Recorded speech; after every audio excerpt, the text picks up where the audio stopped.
दोस्तों, भारत में national language को लेकर हमेशा डिबेट गर्म रहती है। फ्रेंच सब संस्कृत से स्टेम आउट हुए हैं। Why don't we have Sanskrit as the national language? Why it is not mandatory in schools? I don't know that. बहुत से लोगों का ये मत भी रहता है कि क्यों ना हिंदी या फिर संस्कृत को ही भारत की नेशनल लैंग्वेज बना दिया जाए।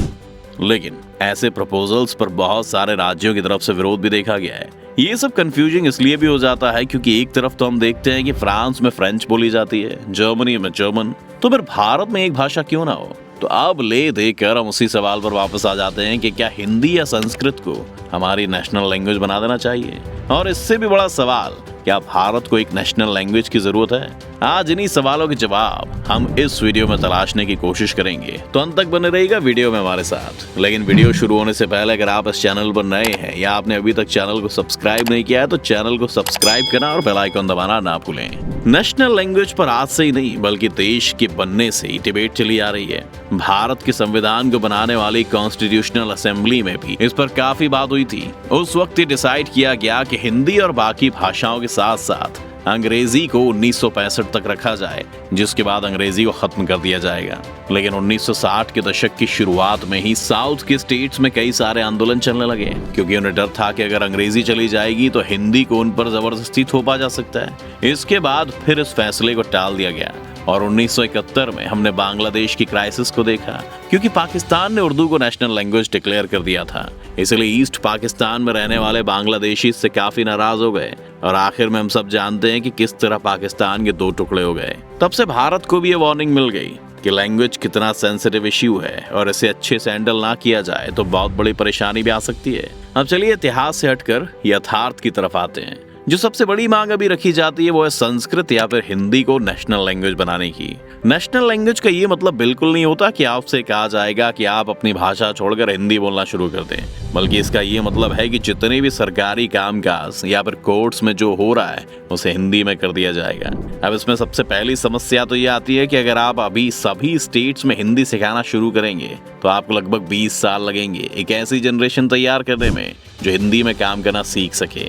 इसके अलावा लैंग्वेज का जो सेंट्रल रोल है वो ये है कि आपको बात समझ आ जाए। अगर हम ये मानकर चलते हैं कि तमिलनाडु के बच्चों की सारी किताबें हम हिंदी में एक दिन ट्रांसलेट कर देंगे, तो क्या हम इस बात को लेकर श्योर हैं कि हिंदी के जो मुहावरे हैं, हिंदी की जो कहानियां हैं और उन कहानियों में जो बातें कही गई हैं वो तमिलनाडु के लोग समझ पाएंगे? क्या तमिलनाडु के बच्चे हिंदी की कविताओं से उस तरह रिलेट कर पाएंगे जितना वो अपनी भाषा से करते हैं? इसके अलावा एक और बड़ा फैक्टर ये है कि अगर किसी ग्रामीण इलाके के आदमी को किसी सरकारी बैंक में कोई काम है और उसे तमिल ही आती है, तो क्या उसे अब बैंक जैसी बेसिक फैसिलिटीज का लाभ लेने के लिए भी हिंदी सीखनी पड़ेगी? एक दूसरा सवाल ये है कि आखिर हिंदी क्यों? हिंदी को आगे करने के पीछे का आर्गुमेंट ये है कि इस देश में बोली जाने वाली सभी भाषाओं में हिंदी सबसे पॉपुलर भाषा है, लेकिन अभी भी हिंदी बोलने वालों की संख्या 40% से कम है। हिंदी को पॉलिटिकल सपोर्ट ज्यादा आपको इसलिए भी दिखाई देता है क्योंकि नॉर्थ इंडिया में साउथ के मुकाबले ज्यादा लोकसभा सीट है, इसलिए यहाँ के ज्यादा एमपी चुन कर आते हैं, जिससे ऐसा लगता है कि हिंदी को लेकर सपोर्ट बहुत ज्यादा है, लेकिन हकीकत ये नहीं है। संस्कृत को भी इस वक्त नेशनल लैंग्वेज बनाना बहुत मुश्किल है क्योंकि भारत के ज्यादातर लोगों को संस्कृत नहीं आती है। सीबीएसई में ही सिर्फ 3 साल के लिए ऑप्शनल सब्जेक्ट के तौर पर संस्कृत पढ़ाई जाती है, लेकिन उनमें से भी अधिक बच्चे वो संस्कृत कुछ ही सालों में भूल जाते हैं। तो अगर प्रैक्टिकल रूप से देखा जाए तो संस्कृत के लिए आपको 130 करोड़ लोगों को संस्कृत सिखानी पड़ेगी ताकि वो सरकारी काम संस्कृत में कर पाएं।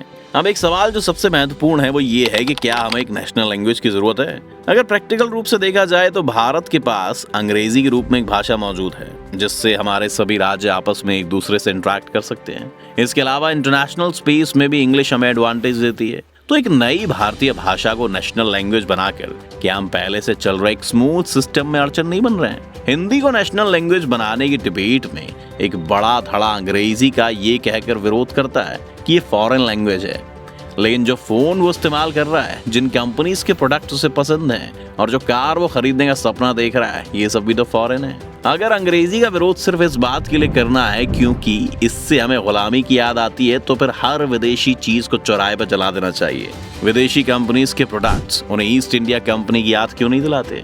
फ्रेंच रेवोल्यूशन, जिसे मॉडर्न समाज की नींव रखने वाला कहा जाता है, उस फ्रेंच रेवोल्यूशन में शामिल हुए सिर्फ 12% लोगों को फ्रेंच आती थी। तो क्या वो लोग यूनाइट नहीं हुए? लैंग्वेज को यूनिटी से जोड़ना पूरी तरह से सही नहीं है। ये सच है कि इजराइल जब एक देश बना तो वहां पर उन्होंने अपनी पौराणिक भाषा हिब्रू को नेशनल लैंग्वेज बनाया, लेकिन इजराइल की बात बहुत अलग थी। इजराइल में जितने भी लोग आए थे वो कभी इजराइल के नागरिक नहीं थे। उनमें से कई फ्रांस से आए थे, कई जर्मनी से आए थे, कुछ इटली और ब्रिटेन से भी। इसलिए सभी अलग भाषाएं बोलते थे, इसीलिए कॉमन लैंग्वेज की जरूरत पड़ी। दूसरी बात यह है कि इजराइल की पॉपुलेशन अभी 92 लाख है और अकेले पंजाब की पॉपुलेशन इस वक्त 2 करोड़ से ज्यादा है। इसलिए भारत को जब हम इजराइल से कंपेयर करेंगे तो हमारे लिए फायदेमंद नहीं होगा। अगर सचमुच कॉमन लैंग्वेज का देश की यूनिटी में रोल होता तो शायद भारत 75 साल तक एक देश की तरह सर्वाइव ही नहीं कर पाता। लेकिन क्योंकि हमने लोगों को एक कॉमन लैंग्वेज से पहले एक कॉमन विश्वास दिया कि आप चाहे किसी भी भाषा को बोलने वाले हो, आपकी बात मैटर करती है और सुनी जाएगी, इसलिए भारत 75 सालों तक एक देश की तरह बचा रहा। वरना तो पाकिस्तान के जब टुकड़े हो गए थे उसके बाद भी पाकिस्तान में अशांति कम नहीं हुई, जबकि अब तो उनके लिए सिर्फ उर्दू बोलने वाले ही बचे थे। भारत का मसला नेशनल लैंग्वेज का कम और अंग्रेजी का विरोध का ज्यादा है। इसीलिए हम टैगोर का लिखा जनगण मन जब आसाम में गाते हैं तो हमारे मन में देश प्रेम उमड़ आता है। ये देश प्रेम बंगाली भाषा के कारण नहीं आता। भाषा तो बस उस देश प्रेम को जाहिर करने का तरीका है। आपका भाव जो है वो तो मन के अंदर है। शायद अब भारत सरकार भी इस बात को समझ गई है, जिस वजह से वो एक 3 लैंग्वेज पॉलिसी लेकर आई है, जिसमें सभी बच्चों को 3 भाषाएं सिखाई जाएंगी, जिनमें सिर्फ एक अंग्रेजी होगी और बाकी 2 भाषाएं स्टेट्स के ऊपर डिपेंड करती हैं कि वो कौन से सिखाना चाहते हैं। जितना ज्यादा हम भारत की सभी भाषाओं को एक दूसरे को सिखाना शुरू करेंगे उतना ज्यादा ये नेशनल लैंग्वेज का सवाल इररिलेवेंट होता रहेगा।